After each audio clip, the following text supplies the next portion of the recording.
Olá, seja bem-vindo à nossa videoaula do capítulo 9 do livro Contabilidade Avançada.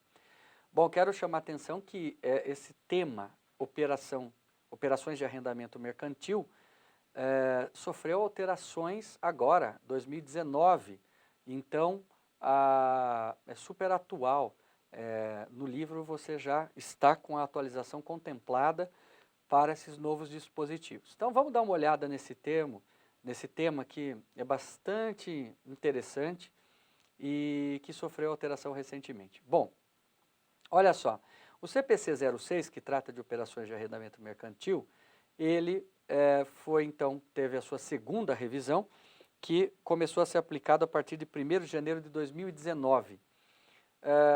Você até podia adotá-lo antes, em 18, se tivesse adotado o CPC 47. Mas você deve estar perguntando, o que mudou? Como é que era antes? Bom, antes de 2008 até 2018, nós tínhamos dois tipos de tratamento, dois tipos de leasing, que a gente chama ou de arrendamento mercantil, como você queira chamar, o chamado operacional e o chamado financeiro. Bom, eles continuam. O leasing operacional, ele é aquele leasing que tem uma essência econômica de um aluguel. Então, quando você tem condições contratuais que se assemelham a uma locação, não há intenção de comprar aquele item, ficar com ele no final, etc. e tal, ele é considerado um leasing operacional.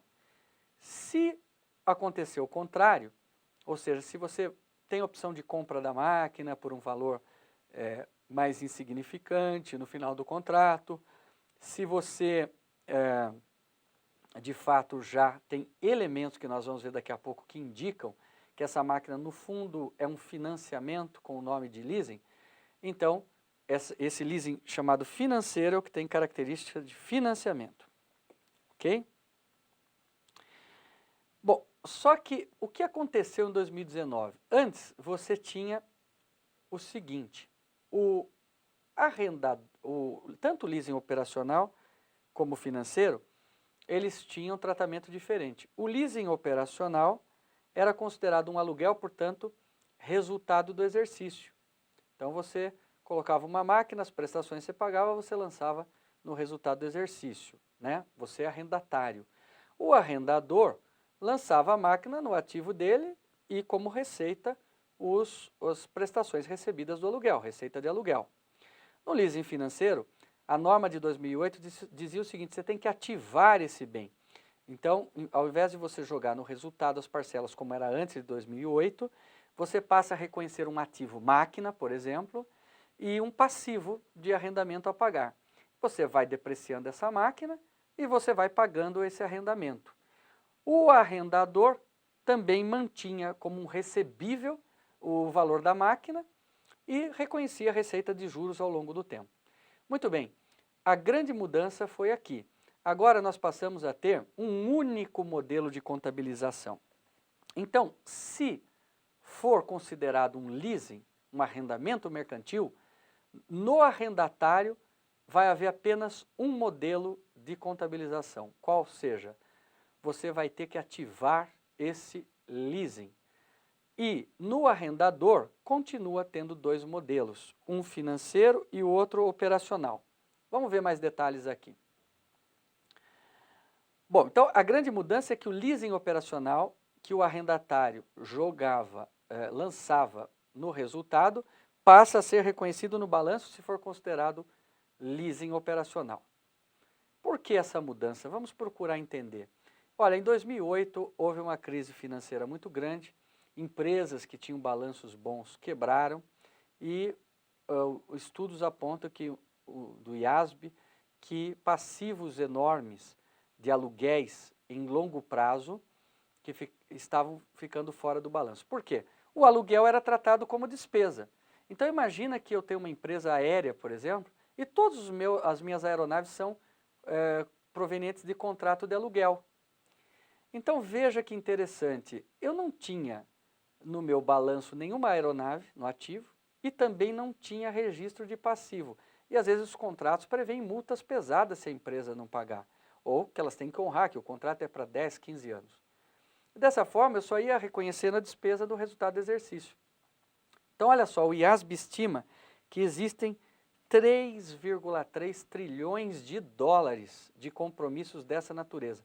E que desses 3,3, 85%, ou seja, 2,8 trilhões de dólares, não configuram nos balanços das companhias. Olha o problema aí, um passivo oculto enorme. Por isso a mudança. Então qual é o objetivo dessa mudança? É dar real comparabilidade sobre as despesas de aluguéis e mais transparência sobre a saúde financeira das empresas. Bom, olha só, na celebração do contrato a entidade deve avaliar, então ela deve fazer um teste se aquele contrato é ou não um arrendamento mercantil.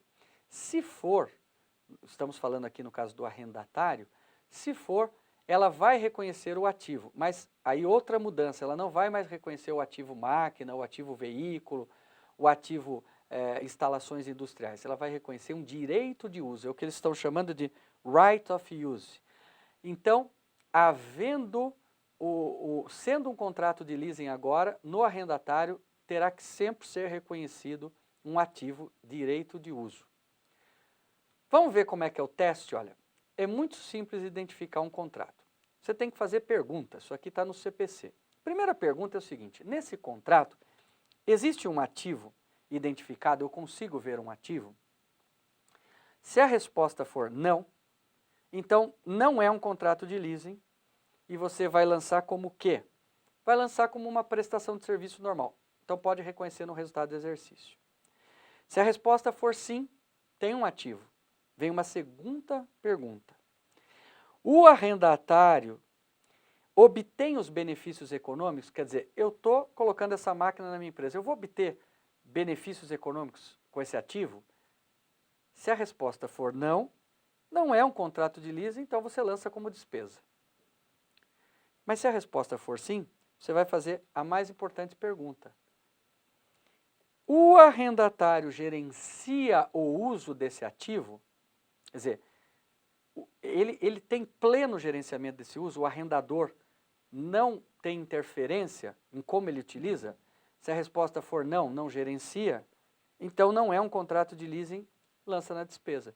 Mas se a resposta for sim, então é um arrendamento mercantil. Então veja que para ser um arrendamento, ela precisa passar por sim nas três perguntas. Ter um ativo, a entidade obter os benefícios econômicos desse ativo e gerenciar o uso desse ativo. Bem, o ativo identificado, algumas dicas aqui.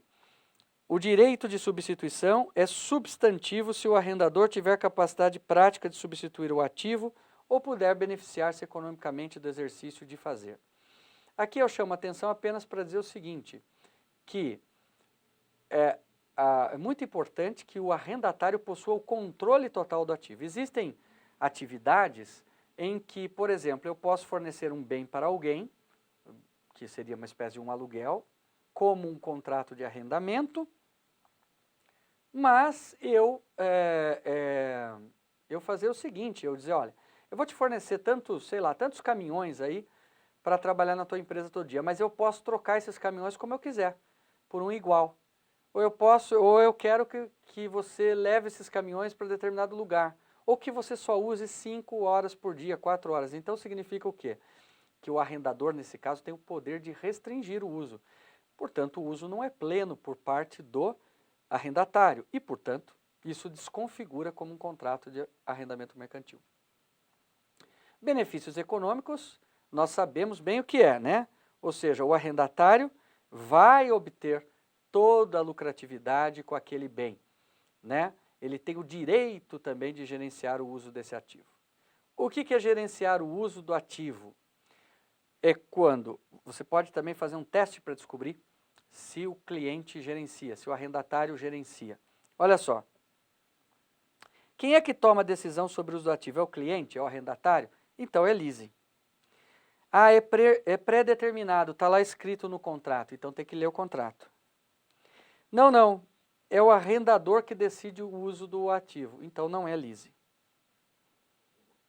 Outra coisa importante é verificar se o contrato possui direitos que protegem o arrendador. Por exemplo, especificar a quantidade máxima de utilização de um ativo, exigir práticas operacionais desse ativo muito peculiares, exigir que o arrendatário informe o fornecedor sobre mudanças na forma de uso do ativo. Se isso aqui tiver cláusulas de direito de proteção, isso pode desconfigurar o contrato de arrendamento mercantil.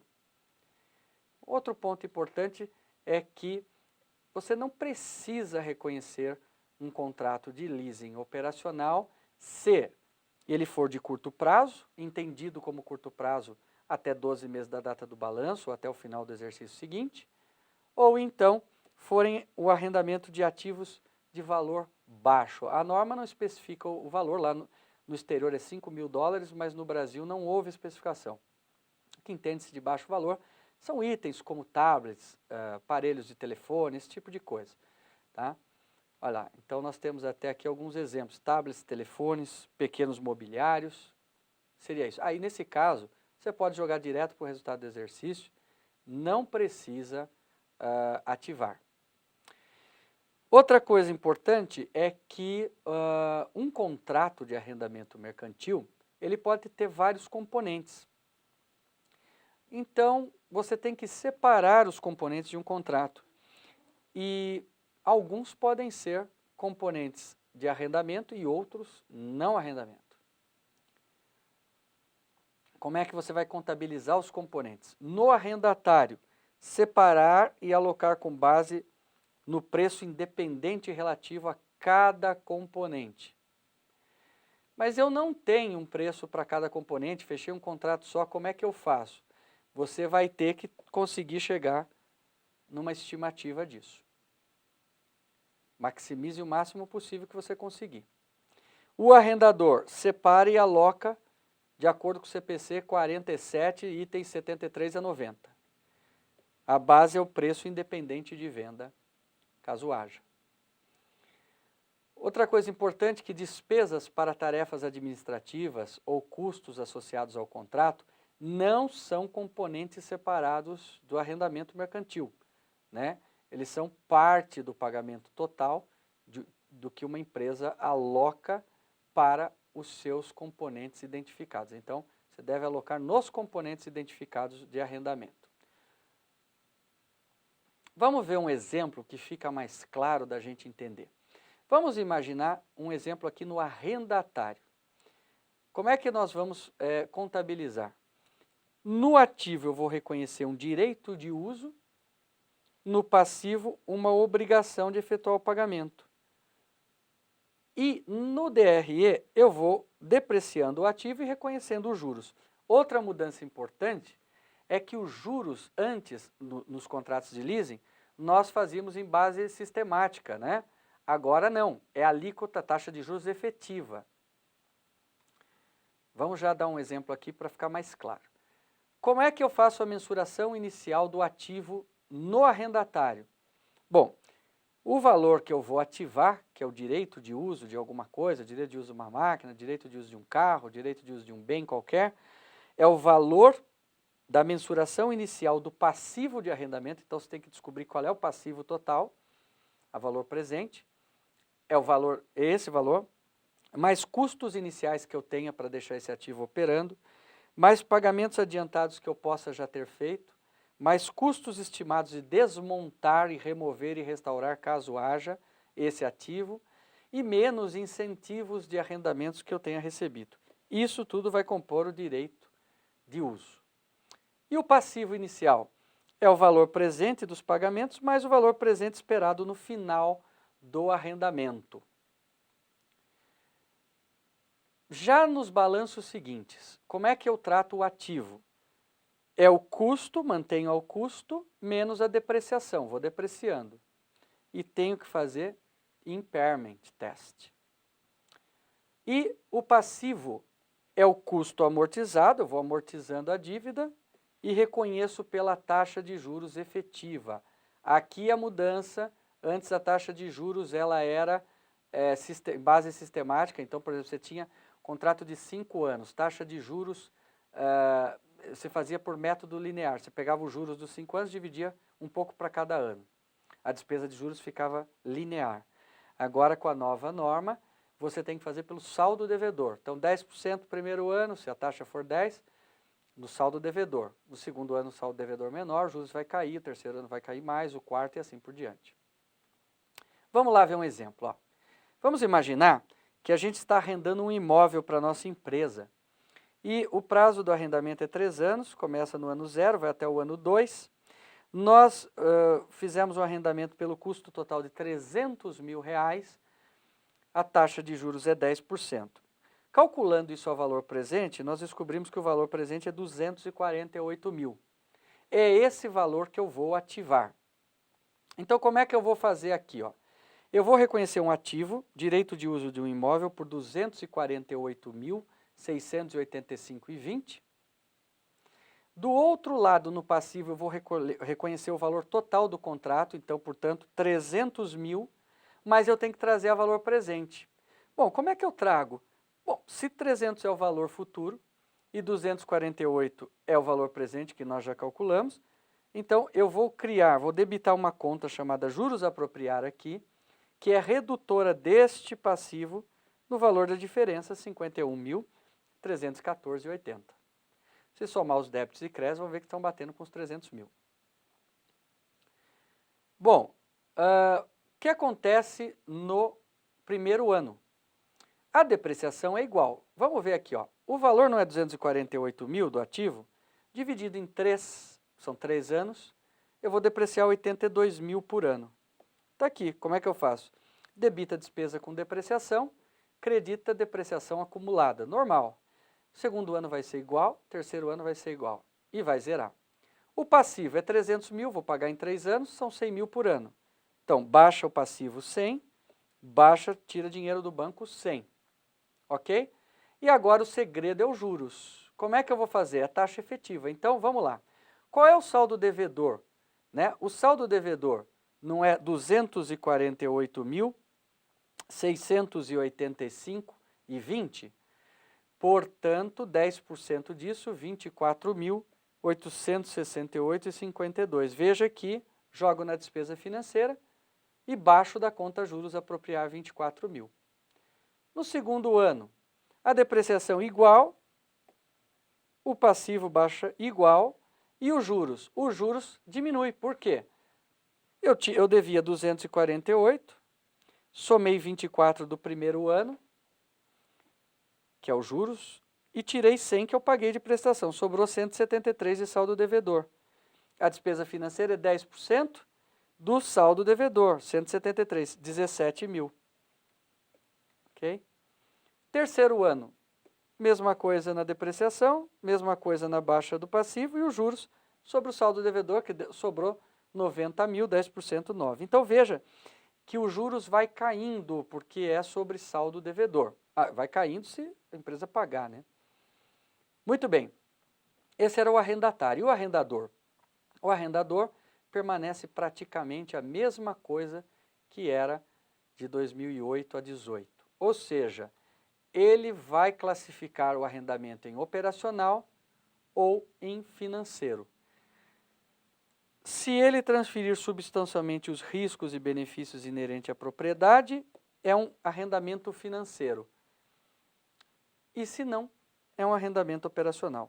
Nesse caso aqui, ele vai reconhecer vai manter o ativo o bem no seu ativo, vai depreciar e vai reconhecer a receita que ele receber do arrendatário como um aluguel, receita de aluguel. No outro caso, ele vai manter um contas a receber no valor do arrendamento, vai baixando esse contas a receber à medida que ele vai recebendo o principal e vai transferindo para o resultado do exercício uma receita financeira. Bem, o que é a classificação como financeiro? Quando o arrendamento transfere a propriedade do ativo subjacente ao final do prazo, quando o arrendatário tem a opção de comprar o ativo por um preço que se espera que seja muito mais baixo do que vai valer na época, e quando o prazo de arrendamento é equivalente à maior parte da vida econômica do ativo. Na data também da celebração, o valor presente dos recebimentos do arrendamento equivale substancialmente a totalidade do valor justo do ativo subjacente, ou o ativo subjacente é de natureza tão especializada que só serve para aquela operação e para aquele arrendatário. Ou seja, tem que ficar claro que o arrendatário está, no fundo, comprando, adquirindo este bem do arrendador. E aí está, então, a contabilização que eu já passei para vocês. No caso de leasing financeiro, reconhece o recebível, receita financeira apropriada ao longo do tempo. No caso de leasing ser operacional, os recebimentos como receitas pelo método linear, ou outra base se representar o padrão. E deverá apresentar os ativos subjacentes em seu balanço, de acordo com a sua natureza, e depreciá-los. Bem, e assim chegamos ao final desta aula sobre operações de arrendamento mercantil, tema super atual do livro Contabilidade Avançada. Até mais!